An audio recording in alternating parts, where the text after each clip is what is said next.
کیا انہوں نے کبھی اپنے آپ میں غور و فکر نہیں کیا؟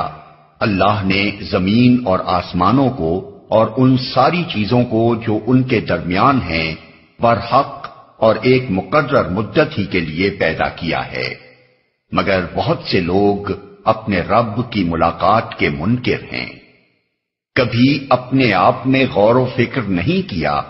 یہ آخرت پر بجائے خود ایک مستقل استدلال ہے۔ اس کے معنی یہ ہے کہ اگر یہ لوگ باہر کسی طرف نگاہ دوڑانے سے پہلے خود اپنے وجود پر غور کرتے تو انہیں اپنے اندر ہی وہ دلائل مل جاتے جو موجودہ زندگی کے بعد دوسری زندگی کی ضرورت ثابت کرتے ہیں۔ انسان کی 3 امتیازی خصوصیات ایسی ہیں جو اس کو زمین کی دوسری موجودات سے ممیز کرتی ہیں۔ ایک یہ کہ زمین اور اس کے ماحول کی بے شمار چیزیں اس کے لیے مسخر کر دی گئی ہیں اور ان پر تصرف کے وسیع اختیارات اس کو بخش دیے گئے ہیں۔ دوسرے یہ کہ اسے اپنی رائے زندگی کے انتخاب میں آزاد چھوڑ دیا گیا ہے۔ ایمان اور کفر، طاعت اور معصیت، نیکی اور بدی کی راہوں میں سے جس راہ پر بھی جانا چاہے جا سکتا ہے۔ حق اور باطل، صحیح اور غلط، جس طریقوں کو بھی اختیار کرنا چاہے کر سکتا ہے۔ ہر راستے پر چلنے کے لیے اسے توفیق دے دی جاتی ہے اور اس پر چلنے میں وہ خدا کے فراہم کردہ ذرائع استعمال کر سکتا ہے، خواہ وہ خدا کی اطاعت کا راستہ ہو یا اس کی نافرمانی کا راستہ۔ تیسرے یہ کہ اس میں پیدائشی طور پر اخلاق کی حص رکھ دی گئی ہے جس کی بنا پر وہ اختیاری اعمال اور غیر اختیاری اعمال میں فرق کرتا ہے۔ اختیاری اعمال پر نیکی اور بدی کا حکم لگاتا ہے اور بداہتاً یہ رائے قائم کرتا ہے کہ اچھا عمل جزا کا اور برا عمل سزا کا مستحق ہونا چاہیے۔ یہ تینوں خصوصیتیں جو انسان کے اپنے وجود میں پائی جاتی ہیں اس بات کی نشاندہی کرتی ہیں کہ کوئی وقت ایسا ہونا چاہیے جب انسان سے محاسبہ کیا جائے،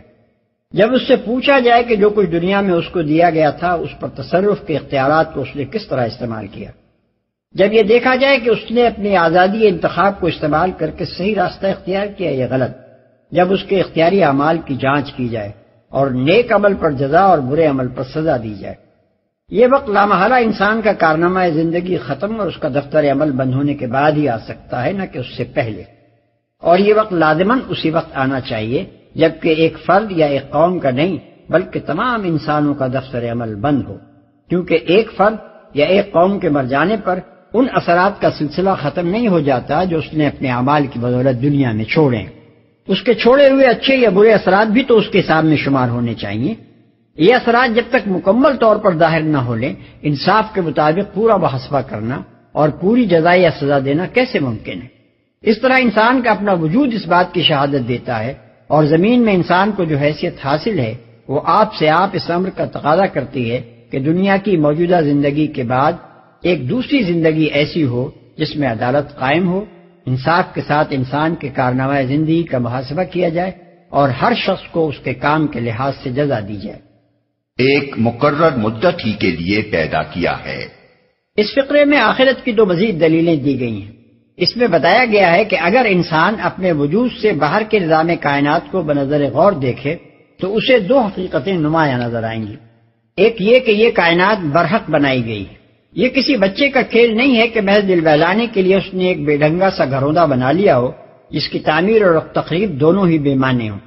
بلکہ یہ ایک سنجیدہ نظام ہے جس کا ایک ایک ذرہ اس بات پر گواہی دے رہا ہے کہ اسے کمال درجہ حکمت کے ساتھ بنایا گیا ہے، جس کی ہر چیز میں قانون کار فرما ہے، جس کی ہر شے بامقصد ہے۔ انسان کا سارا تمدن اور اس کی پوری معیشت اور اس کے تمام علوم و فنون خود اس بات پر گواہ ہیں۔ دنیا کی ہر چیز کے پیچھے کام کرنے والے قوانین کو دریافت کر کے اور ہر شے جس مقصد کے لیے بنائی گئی ہے اسے تلاش کر کے ہی انسان یہاں یہ سب کچھ تعمیر کر سکا ہے، ورنہ ایک بے ضابطہ اور بے مقصد کھلونے میں اگر ایک پتلے کی حیثیت سے اس کو رکھ دیا گیا ہوتا تو کسی سائنس اور کسی تہذیب و تمدن کا تصور تک نہ کیا جا سکتا تھا۔ اب آخر یہ بات تمہاری عقل میں کیسے سماتی ہے کہ جس حکیم نے اس حکمت اور مقصدیت کے ساتھ یہ دنیا بنائی ہے اور اس کے اندر تم جیسی ایک مخلوق کو اعلیٰ درجے کی ذہنی و جسمانی طاقتیں دے کر، اختیارات دے کر، آزادی انتخاب دے کر، اخلاق کی حص دے کر اپنی دنیا کا بے شمار سر و سامان تمہارے حوالے کیا ہے، اس نے تمہیں بے مقصد ہی پیدا کر دیا ہوگا۔ تم دنیا میں تعمیر و تخریب اور نیکی و بدی اور ظلم و عدل اور راستی و ناراستی کے سارے ہنگامے برپا کرنے کے بعد بس یوں ہی مر کر مٹی میں مل جاؤ گے اور تمہارے کسی اچھے یا برے کام کا کوئی نتیجہ نہ ہوگا۔ تم اپنے ایک ایک عمل سے اپنی اور اپنے جیسے ہزاروں انسانوں کی زندگی پر اور دنیا کے بے شمار اشیاء پر بہت سے مفید یا مضر اثرات ڈال کر چلے جاؤ گے اور تمہارے مرتے ہی یہ سارا دفتر عمل بس یوں ہی لپیٹ کر دریا بدھ کر دیا جائے گا۔ دوسری حقیقت جو اس کائنات کے نظام کا مطالعہ کرنے سے صاف نظر آتی ہے وہ یہ ہے کہ یہاں کسی چیز کے لیے بھی ہمیشگی نہیں ہے۔ ہر چیز کے لیے ایک عمر مقرر ہے جسے پہنچنے کے بعد وہ ختم ہو جاتی ہے، اور یہی معاملہ بحیثیت مجموعی پوری کائنات کا بھی ہے۔ یہاں جتنی طاقتیں کام کر رہی ہیں وہ سب محدود ہیں، ایک وقت تک ہی وہ کام کر رہی ہیں اور کسی وقت پر انہیں لامحالہ خرچ ہو جانا اور اس نظام کو ختم ہو جانا ہے۔ قدیم زمانے میں تو علم کی کمی کے باعث ان فلسفیوں اور سائنسدانوں کی بات کو چل بھی جاتی تھی جو دنیا کو ازلی و ابدی قرار دیتے تھے، مگر موجودہ سائنس نے عالم کے حدود سو قدم کی اس بحث میں جو ایک مدت دراز سے دہریوں اور خدا پرستوں کے درمیان چلی آ رہی تھی، قریب قریب حتمی طور پر اپنا ووٹ خدا پرستوں کے حق میں ڈال دیا ہے۔ اب دہریوں کے لیے عقل اور حکمت کا نام لے کر یہ دعویٰ کرنے کی کوئی گنجائش باقی نہیں رہی ہے کہ دنیا ہمیشہ سے ہے اور ہمیشہ رہے گی اور قیامت کبھی نہ آئے گی۔ پرانی مادہ پرستی کا سارا انحصار اس تخیل پر تھا کہ مادہ فنا نہیں ہو سکتا، صرف صورت بدلی جا سکتی ہے، مگر ہر تغیر کے بعد مادہ ہی رہتا ہے اور اس کے مقدار میں کوئی کمی و بیشی نہیں ہوتی۔ اس بنا پر یہ نتیجہ نکالا جاتا تھا کہ اس عالم مادی کی نہ کوئی ابتدا ہے نہ انتہا، لیکن اب جوہری توانائی یعنی ایٹمک انرجی کے انکشاف نے اس پورے تخیل کی بساط الٹ کر رکھ دی ہے۔ اب یہ بات کھل گئی ہے کہ قوت مادے میں تبدیل ہوتی ہے اور مادہ پھر قوت میں تبدیل ہو جاتا ہے، حتیٰ کہ نہ صورت باقی رہتی ہے نہ ہیولا۔ اب حرکیات حرارت کے دوسرے قانون یعنی second law of thermo dynamics نے یہ ثابت کر دیا ہے کہ یہ عالم مادی نہ ازلی ہو سکتا ہے نہ ابدی،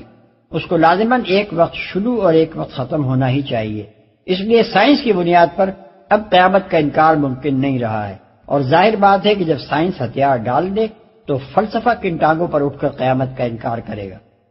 اپنے رب کی ملاقات کے منکر ہیں، یعنی اس بات کے منکر کہ انہیں مرنے کے بعد اپنے رب کے سامنے حاضر ہونا ہے۔